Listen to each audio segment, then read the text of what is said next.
A Cristina Fabiana Zucchi de Souza, que é coordenadora do Núcleo de Contabilidade da Associação Empresarial de Brusque, nossa convidada hoje, para falar sobre declaração de imposto de renda, né? Nós temos aí algumas alterações, de maneira especial essa isenção para quem tem renda de até R$ 5.000, salário, né? Tem ganhos de até 5.000 ao mês, já está valendo. E também nós temos aí novidade na restituição. E é lógico, outras dúvidas também que sempre chegam e batem na porta do contribuinte brasileiro nessa época do ano. Seja bem-vinda, Cristina. Tudo bem? Bom dia, tudo certo? Bom dia, Dirley. Bom dia os demais integrantes aqui da mesa. Bom dia a todos os ouvintes da Rádio Cidade. E, em primeira mão, já quero agradecer a oportunidade, em nome do Núcleo das Empresas Contábeis, da CIB, em meu nome também, agradecer a oportunidade de estar aqui com vocês, e é sempre um prazer estar aqui para a gente poder trazer essa informação que é também de utilidade pública.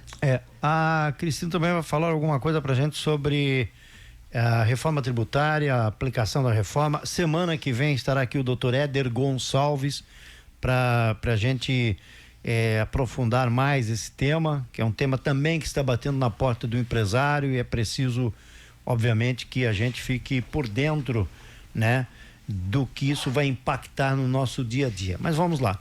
Quais são as principais alterações? O que mudou de 2025, a declaração de 25, para esse 2026? Nós tivemos algumas mudanças, nem tão significativas assim, referente ao ano 2025, porque é importante o contribuinte entender que agora, nesse período do dia 23 de março ao dia 29 de maio de 2026, nós vamos estar declarando as informações referente ao ano de 2025. Então, se refere a todos os rendimentos que a pessoa recebeu no ano de 2025. Nós temos mudanças, como você mencionou logo no início, Dirley, sobre a isenção do imposto de renda para quem recebe até R$5.000, né? Isso é fato, realmente começou a acontecer a partir de 1º de janeiro de 2026. Só que é importante o ouvinte entender que esse reflexo, ele vai acontecer na declaração de imposto de renda de 2027. Então, a isenção, ela se refere ao ano de 2026. Nessa declaração que nós vamos entregar agora, nesse período de março a maio, nós estamos informando os rendimentos de 2025.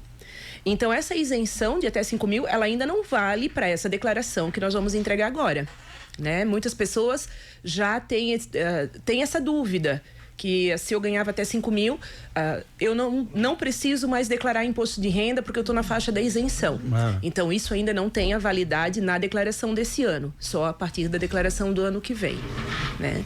Mas a pessoa que recebe até R$5.000, ela já começa a ter a isenção no rendimento mensal de 2026. Começa a ter desconto, você Isso, aliás, não ter o desconto, perdão. Isso, ela começa a não sofrer a retenção, né? O desconto do imposto de renda na folha de pagamento ou dos rendimentos, conforme cada caso que a pessoa tenha, né? Então, uma das mudanças que nós tivemos agora, que vão refletir referente à declaração de 2025, os rendimentos de 2025, é o valor do limite para declarar, né? No ano passado, estava obrigado a declarar quem recebeu até 33.800. Esse ano, esse limite, ele passou para 35.584.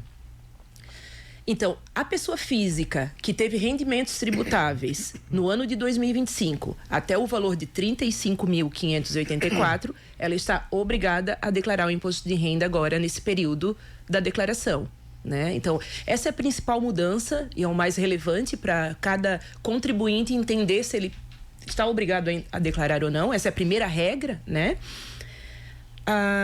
Uma outra novidade que nós temos na declaração de imposto de renda desse ano é sobre a restituição. A Receita, ela criou a modalidade de cashback. Pessoas que receberam durante o ano inteiro menos de 35.584, mas durante o ano sofreram algum tipo de retenção. Muitas vezes o funcionário ele não recebe acima do limite mensal, mas nos meses de 13º, férias, acaba tendo uma renda acumulada. Então, nesses meses, ele sofre algum tipo de retenção por algum rendimento extra que ele teve, né? Mas a soma dos rendimentos dessa pessoa não ultrapassou o 35.584. Então, por regra, essa pessoa física não estaria obrigada a declarar o imposto de renda. Mas ela teria a possibilidade de declarar para poder fazer a restituição desse valor que foi pago, né? Então, a novidade é que essas pessoas não precisarão mais necessariamente fazer a declaração de imposto de renda. A Receita Federal ela criou essa modalidade de cashback para restituir de forma automática esses contribuintes que passaram por esse tipo de situação. E vai ser pelo Pix? Como é que vai ser? Vai ser por Pix. Vai ser por Pix. Por Pix. Então vai ser automático. Quem tem chave de Pix no CPF, isso é muito importante também a gente destacar, que a chave de Pix ela tem que estar no CPF da pessoa. Não pode ser em telefone, não pode ser por e-mail, né? Ela tem que estar no CPF. Então essas pessoas, elas vão começar a receber esses valores de restituição a partir do mês de junho. Só que mesmo assim, a pessoa ela tem a oportunidade de conhecer a sua situação, verificar, né? Ela pode procurar um profissional de contabilidade para ajudar nesse sentido, ou ela mesmo pode entrar no aplicativo do Meu Imposto de Renda com a senha do Gov e ali ela vai verificar se ela tem valores a restituir ou não. Esse valor ele vai começar a ser restituído a partir de junho, né? E por que junho? Porque até 29 de maio é o prazo para declarar o imposto de renda. Então, depois disso, a Receita Federal ela vai fazer uma checagem no sistema para realmente verificar as pessoas que não declararam o imposto de renda e que, porventura, se encontram nessa situação.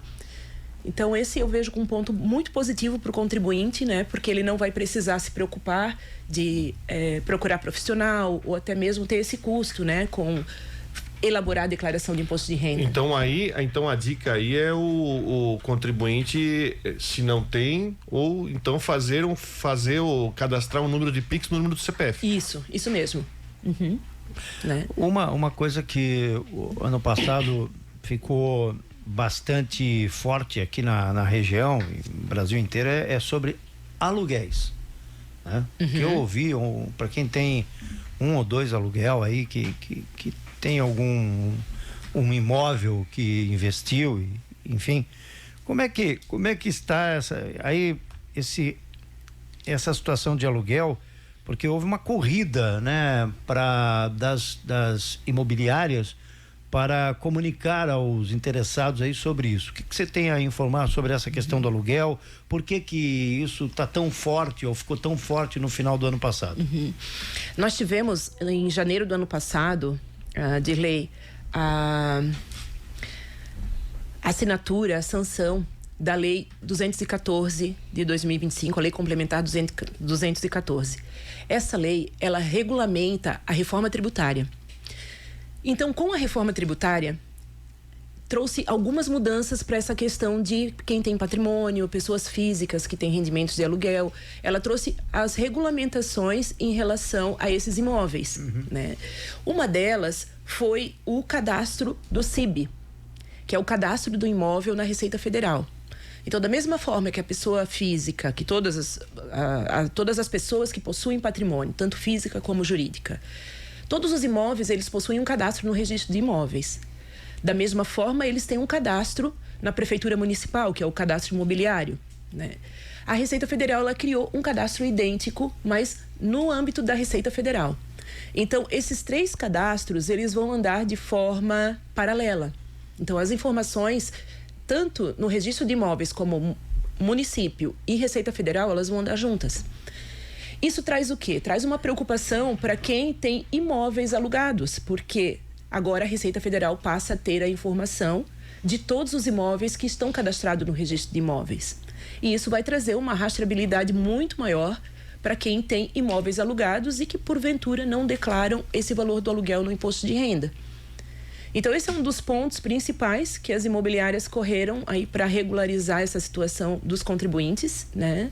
Porque muitas pessoas ainda não tinham essa situação regularizada.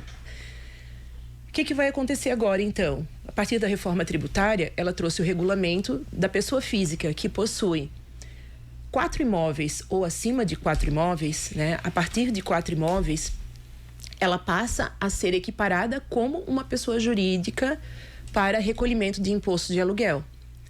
Mas tem 2 regras que precisa observar. Não é só o fato dela ter 4 imóveis, né? Ela precisa ter 4 imóveis e ela paralelamente, ela tem que ter um rendimento de aluguel acima de R$200 mil por mês. Então, não são todos os contribuintes que vão entrar nessa faixa, né? Vai ser uma pequena parcela, porque o valor de R$200 mil é um valor bem expressivo de aluguel, né? Para a pessoa receber mensalmente. Então, essa é a regra maior que equipara a pessoa física a uma pessoa jurídica para o recolhimento de aluguel. Mas isso não quer dizer que a pessoa física que tenha um imóvel alugado, ela não precise declarar no imposto de renda, porque ela continua, sim, com a obrigação de declarar o valor do aluguel na declaração de imposto de renda.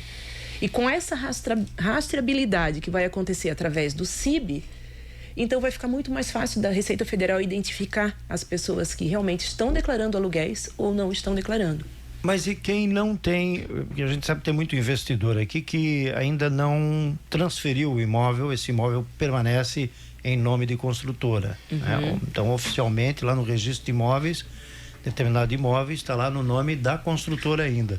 Como é que funciona isso?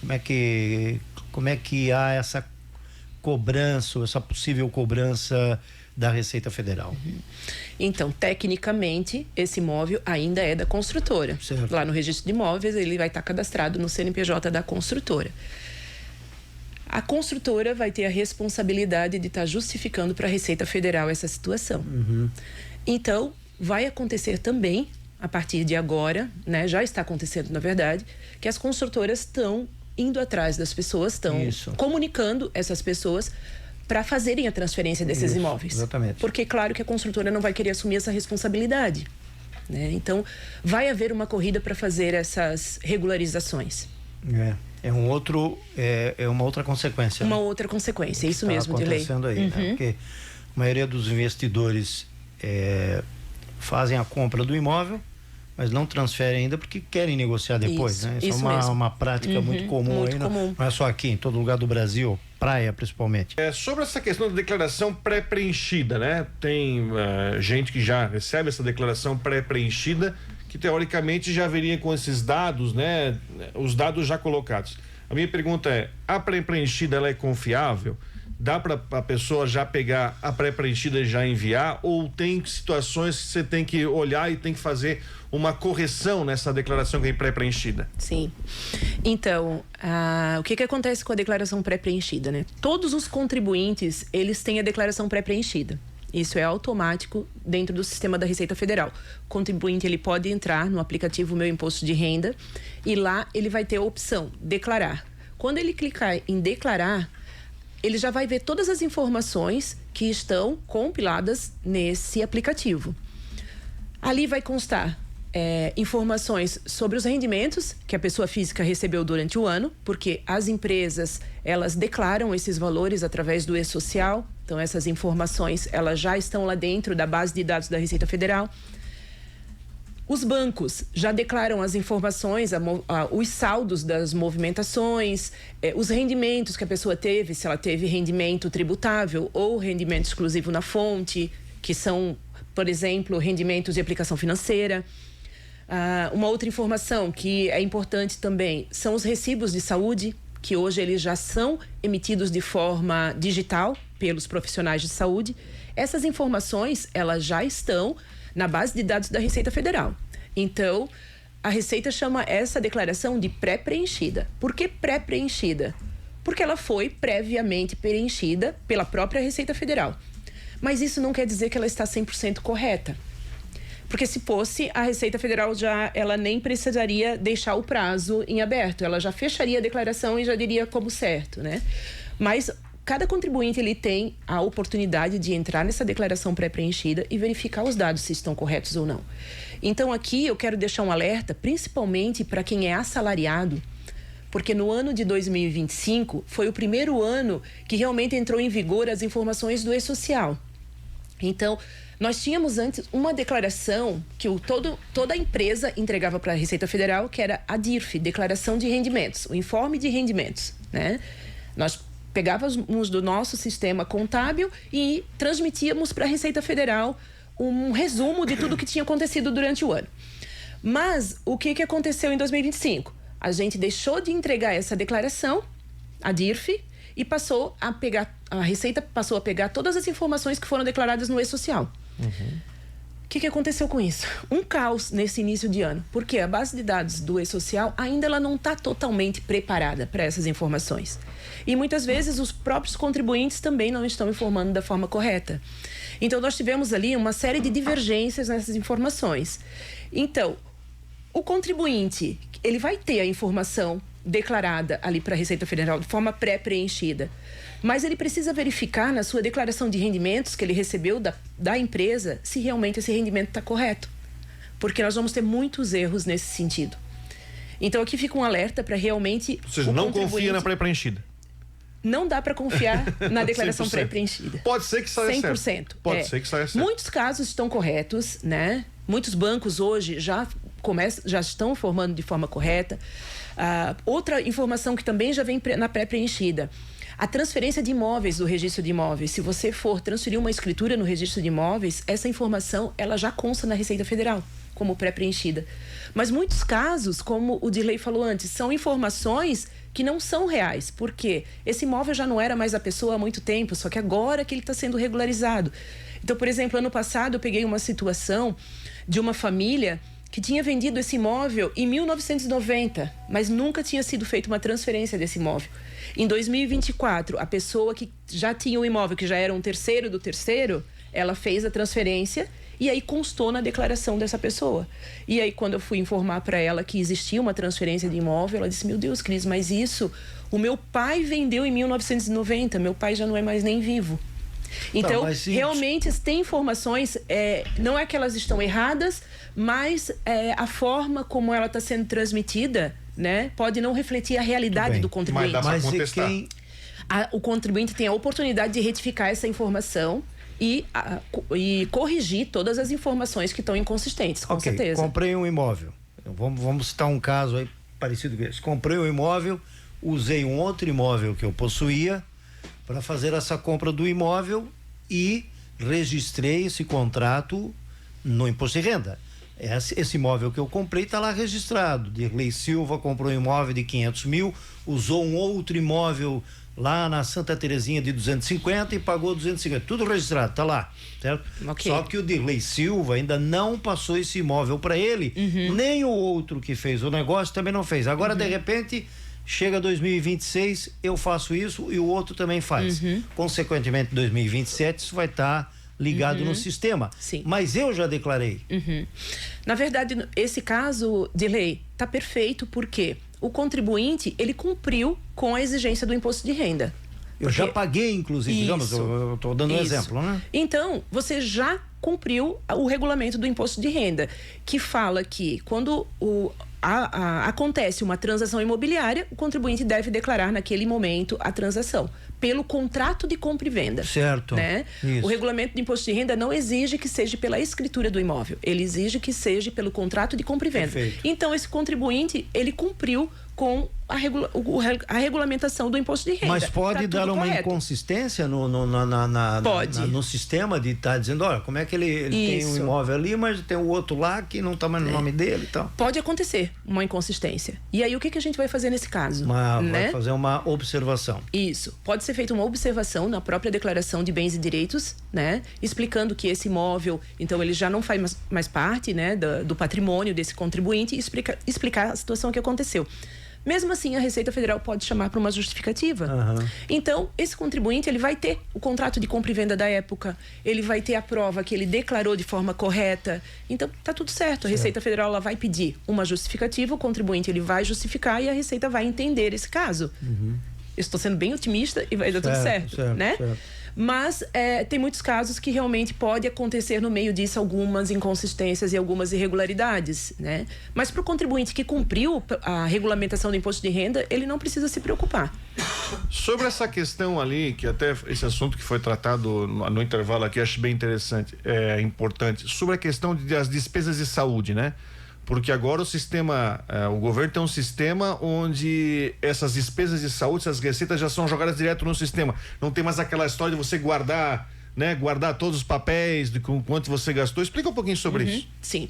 Os profissionais de saúde, agora, eles não têm mais obrigação de emitir nota fiscal e nem de emitir recibo manual. né? A obrigação deles é fazer o recibo digital, é o recibo saúde, de forma digital, de forma eletrônica.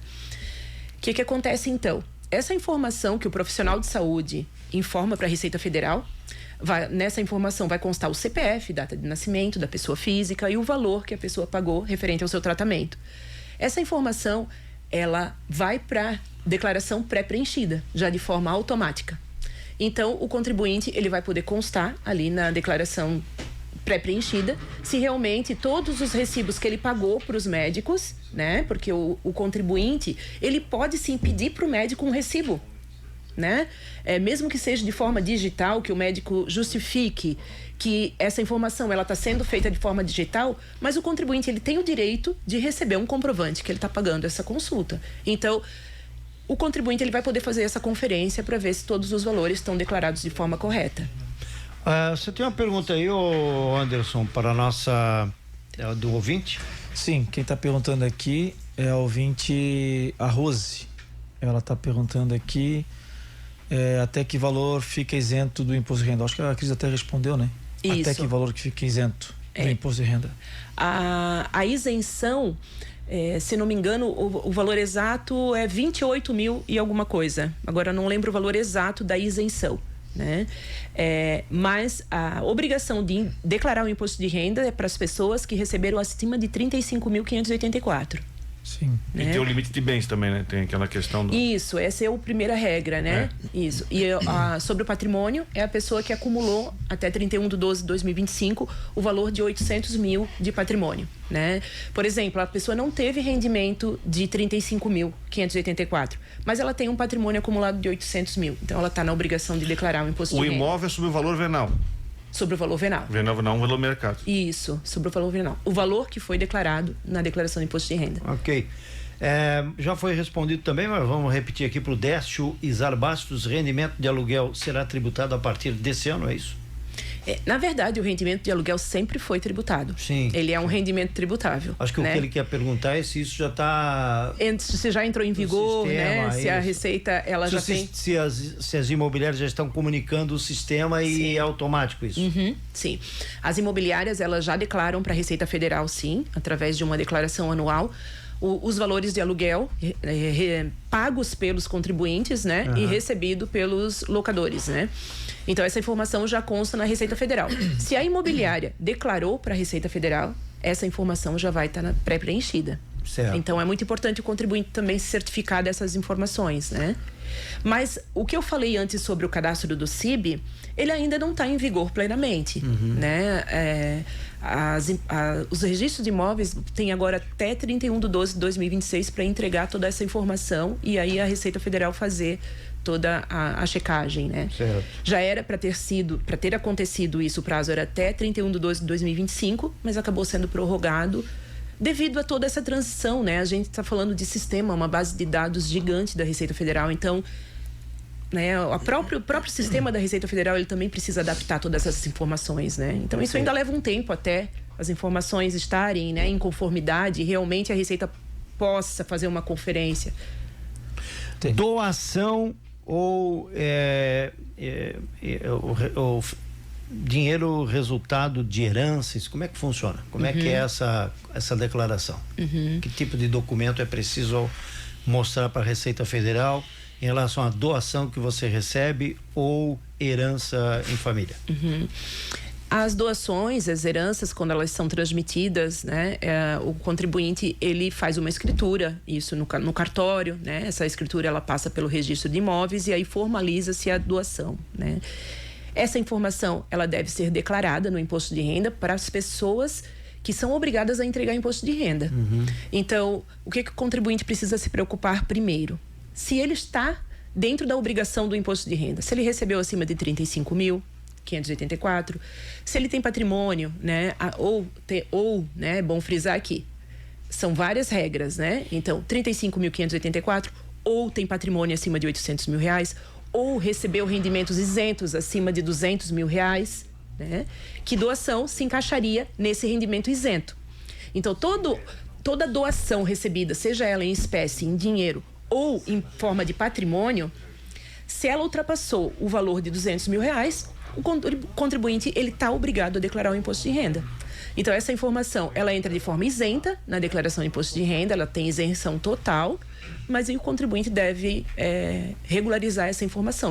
Se for patrimônio, ele declara na declaração de bens e direitos, né? Se for valor em espécie, ele só declara na informação de transferência de moeda corrente. Até 200 mil reais. Até 200 mil reais. Menos que isso não precisa, não há necessidade. Isso. Mas se a pessoa física, ela está dentro de outras regras da declaração de imposto de renda, aí ela sim vai também ter que declarar essa informação independente do valor. Perfeito. Mudou o limite para dedução do dependente esse ano ou não? Não mudou o limite. Coisa. Isso. O limite para dedução continua o mesmo. 2.200 alguma coisa, mas essa do dependente também também tem o desconto para despesa com educação também, isso aí permanece inalterado. Esse limite para dedução também continua mesmo, que é 3.000 e alguma coisa, né? Agora não estou lembrado dos valores exatos, mas esses valores continuam igual. Até o Luiz Martins está perguntando aqui, quando a nota fiscal é em nome de um dependente, como é que fica em relação de despesas médicas? Esse caso, então, funciona da seguinte forma, né? A pessoa, ela precisa declarar esse dependente na declaração de imposto de renda. Então, quem pode ser dependente, né? São filhos até 21 anos ou cursando faculdade até 24 anos. São pessoas dependentes da pessoa, como pai e mãe, que realmente dependem financeiramente dessa pessoa, né? Pessoas com deficiência. Tem uma lista de dependentes, né? O cônjuge pode ser um dependente. Quando esse dependente ele está declarado, realmente foi declarado o CPF dele como dependente, o contribuinte pode declarar a despesa médica e todas as despesas de saúde, despesas de educação, como dedutível no imposto de renda da pessoa, né? Mas é importante, primeiro, identificar se essa pessoa ela pode ser dependente e aí também ele pode aproveitar todas as despesas dessa pessoa na declaração. Só que tem um porém aqui. Por exemplo, se essa pessoa física, ela tiver um rendimento, esse dependente, ele tiver um rendimento, né? Às vezes maior de 16 anos, já trabalha, tem um salário registrado, ele vai ter um rendimento. E aí, o pai declara esse filho como dependente, ele tem que declarar esse rendimento também na declaração. Como se o rendimento fosse do pai. Isso mesmo. Vai a informação que o rendimento é do filho, é do dependente, né? Vai específico, mas esse valor desse rendimento, ele vai somar no rendimento do pai e aí vai somar na base de cálculo do imposto de renda. Então, ali tem que ser feita uma análise se é compensatório declarar, porque muitas vezes o valor das despesas é menor do que o valor dos rendimentos. Exatamente, faz sentido. O tempo é nosso adversário, mas eu vou dar um espaço aí para você. Você teve recentemente aí participando de um evento. Esse evento foi relacionado à reforma tributária, é isso? Isso. Conta pra gente então, como é que foi? Nós tivemos ontem, né? Nós realizamos ontem um evento. Eu sou proprietária da RC Contabilidade, né? E na RC Contabilidade nós temos um programa que é o RC Conecta, que é um programa que nós criamos para fazer eventos, para levar informações para os nossos clientes, né? E ontem nós fizemos a segunda edição desse programa do RC Conecta, né? Nós fizemos uma palestra sobre reforma tributária para os nossos clientes, empresários. Nós tentamos trazer para essa palestra uma pessoa que tivesse uma visão bem dinâmica e uma linguagem de fácil entendimento para que os empresários pudessem entender isso de uma forma prática, como isso vai impactar o negócio de cada empresa, né? Então foi muito bacana, assim, nós tivemos a participação bem expressiva dos clientes, né? Os clientes saíram satisfeitos e bem gostaram realmente da informação que receberam ali. E eu vejo que é muito importante esse tipo de iniciativa, porque a gente precisa levar a informação de uma forma mais leve, mais tranquila para o empresário, né? Então foi muito bacana a realização desse evento, né? E aí os clientes já saem pedindo mais, né? Eles já querem um outro evento também para falar de outros temas e é muito bacana. Então, o empresário ele precisa realmente ficar atento, né? Nós estamos passando por um regime de transição agora da reforma tributária, né? Como o Derlei comentou, vocês vão ter aqui uma entrevista exclusiva sobre esse tema na semana que vem. E é muito importante realmente porque nós temos pouco tempo. A gente tal do IBS e do CBS. Isso mesmo. Né? Hoje ele já está em movimento, já está em em vigência, né, as empresas elas já estão destacando na nota fiscal a informação do CBS e IBS de uma forma demonstrativa. Ainda não tem nenhum impacto de pagamento, ninguém está pagando nenhum imposto diferente ainda. Mas a partir de janeiro de 2027, essa mudança já entra totalmente em vigor e por isso a gente tem que estar realmente se movimentando para levar essa informação para os empresários. Olha, você que é pai e mãe aí que está nos acompanhando, incentive seu filho a se vocacionar aí pela contabilidade. Há muito espaço no serviço privado aí para contabilidade, seja pública, seja empresarial, né? É uma atividade que não se extingue, ao contrário, você precisa cada vez mais de profissionais qualificados. Então tá uma dica aí, vai para a Unifeb lá fazer um curso de contabilidade. Você é professora também na Unifeb, já foi? Não, professora não. Não? Nunca fui. Ah, você ajudou o Delamar como aluna. Fui professora do Delamar na época da faculdade. Ah, tá, muito bom. Mas Dirley, só aproveitando esse gancho, né? É muito bom essa tua colocação, né? E realmente a profissão contábil é uma profissão em ascensão. Nós precisamos de mão de obra. Tem oportunidade para todas as pessoas que queiram, né? Hoje, dentro de Brusque, o Tunico, que é o coordenador da Unifeb, ele mesmo fala que ele recebe, em média, mais de 20, 30 vagas por semana, né? Então, hoje, todos os escritórios de Brusque têm vaga em aberto para quem quer ingressar na contabilidade. Perfeito. Como auxiliar júnior, como, né? Ou até mesmo com estágios mais avançados, né? Analistas e tudo mais. Tem todo tipo de vaga, então é uma profissão que não vai acabar. A inteligência artificial não vai acabar com a contabilidade. Vai ajudar, né? mas não acabar. Ela vai ajudar, com certeza. Então, nós temos ali também um trabalho no núcleo incentivando esses jovens, né, a ingressarem na contabilidade, porque realmente a gente precisa de profissionais nessa área. Diga, Anderson. Não, digo, outro assunto interessante é abordar com a Cris daqui a pouco, aqui no Rádio Revista, é sobre o golpe do Pix. Outro dia, né? Ah, sim. Ainda continua, né, essa... Ela teve aqui no Conexão, tarde, foi muito esclarecedor e é interessante que a Cris viesse de repente outro dia aqui. Só pintou uma dúvida aqui que eu estava... sobre a restituição, né? Então, a restituição também, se o contribuinte tiver o seu PIX atrelado no CPF, então a restituição também, se a pessoa tiver direito à restituição, também vai cair direto nesse PIX? Isso mesmo. De forma automática. E ele vai estar na frente da fila, não? Necessariamente vai.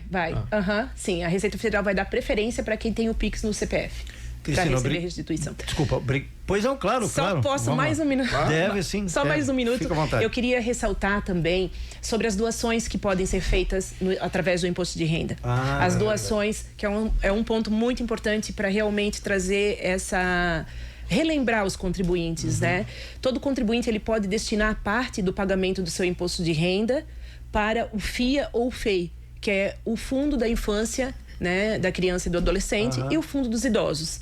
Então, até 6% do valor do imposto de renda a pagar, ele pode ser destinado para essa doação. Claro que existem algumas regras, algumas especificações para isso, né? Instituições? Pode ser para as duas instituições. Mas aí é 3% para uma, 3% para outra? Isso mesmo, Aí divide 3% para uma, o limite é 6%, né? Então, existe essa possibilidade de doação. É muito importante que a gente realmente tenha essa consciência de fazer essas doações, porque esse valor ele não vai para o governo, ele vai direto para esse fundo, né? E tem muitas entidades aqui da nossa... E você vai pagar do mesmo jeito? Vai pagar da mesma forma. O contribuinte não vai estar tendo nenhum encargo a mais por conta disso. Exato. E esse valor é muito importante. Nós temos muitas entidades em Brusque que dependem desse fundo para sobreviver, né? Tudo bem. Então, só relembrando desse assunto que é um assunto que a gente, como contador, sempre está batendo em cima todos os anos. Obrigado, Cristina Fabiana Zucchi de Souza. Um abraço. Obrigada, Dirley. Obrigado pela oportunidade, né? E a gente fica à disposição para mais esclarecimentos. Olha como o tempo voou aqui rapidinho, né? Tinha tantas outras coisas, mas ela pode voltar aqui, já inclusive para voltar a falar sobre esse tema que o Anderson levantou aí, que é um tema muito atual. Sempre vai acontecer golpe relacionado e quem está na contabilidade se depara muito com isso sempre.